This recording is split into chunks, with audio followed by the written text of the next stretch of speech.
Maligayang Pasko sa inyong lahat! Ho, ho, ho! Merry Christmas!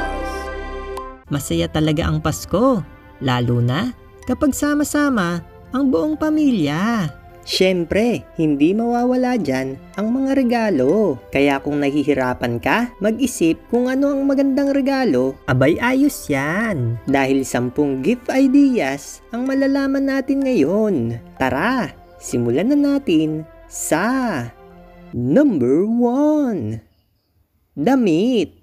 Kung hindi mo alam kung ano ang ireregalo mo, dapat mong isipin na mas maganda yung nagagamit nila. Ang damit ay isa sa pangunahing pangangailangan na gamit ng tao. Kaya ang damit ay isa sa pinakamagandang iregalo. Number 2. Bola. Kung ang iyong reregaluhan ay palaging naglalaro ng basketball, ang bola ang isa sa pinakamagandang iregalo. Dahil siguradong matutuwa siya at ma-appreciate niya ito dahil lagi siya naglalaro ng basketball. Number 3. Gadget. Sa panahon natin ngayon ay high-tech na. Kaya naman, ang gadget ang isa sa pinakamagandang iregalo para sa iyong kaibigan. Number 4. Books. Ang mga tao ay iba-iba ang hilig. May mga tao na mahilig magbasa, na minsan mas mahalaga pa sa kanila ang libro kaysa ibang mga gamit. Kaya naman, libro ang magandang iregalo sa mga ganitong klaseng tao. Number 5. Funny things. Kung bibigyan mo ng regalo ang iyong kaibigan at hindi mahalaga sa kanya ang mga bagay at ang kasiyahan ang mahalaga sa kanya, pwede mo siyang regaluhan ng nakakatawang bagay. Gaya na lamang ng hollow blocks, batya, at iba pang bagay. Siguradong kahit hindi Pasko, pag naalala niya ang regalo mo, sure na masisiyahan siya. Number 6. Laruan. Kung bata ang bibigyan mo ng regalo, naku, siguradong matutuwa ito sa laruan.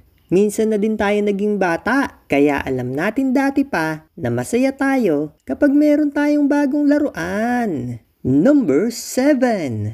Pets. Sino ba naman ang hindi masisiyahan kapag nakakita ka ng mga cute na aso o pusa? Siguradong maaalala ka din palagi ng pagbibigyan mo ng regalo kapag nakakasama na nila ang pet na niregalo mo.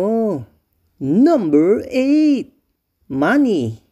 Normal na sa atin ang pagreregalo ng mga bagay. Bakit hindi natin gawing simple? Pwede tayong magbigay ng pera. Sa ganung paraan ay matutuwa sila dahil pwede nila bilhin ang pangangailangan nila o mismong gusto nila. Number 9. Food. Lahat naman ng regalo ay maganda. Basta ito ay bukal sa puso. Kaya naman, maganda din ang pagreregalo ng pagkain. Gaya na lamang ng candies, chocolate, grocery, at iba pa. Handa na ba kayo sa pang-10, mga ka-idol? May naiisip ba kayo na ibang pwedeng pangregalo bukod sa mga sinabi ko? Kung meron man, i-comment mo na yan para ma-share din natin sa iba pa nating mga kaibigan. At huwag kalimutang mag-like dahil madami pa tayong mga videos na siguradong makakatulong sa inyo. Maraming salamat sa inyo mga ka-idol. Kaya ito na ang number 10. Wishlist first. Kung wala ka na talagang maiisip na babagay na regalo para sa pagbibigyan mo, magbigay ka ng wishlist. At sa ganung paraan ay malalaman mo kung ano ang gusto niya. At iyon ang perfect na regalo para sa kanya.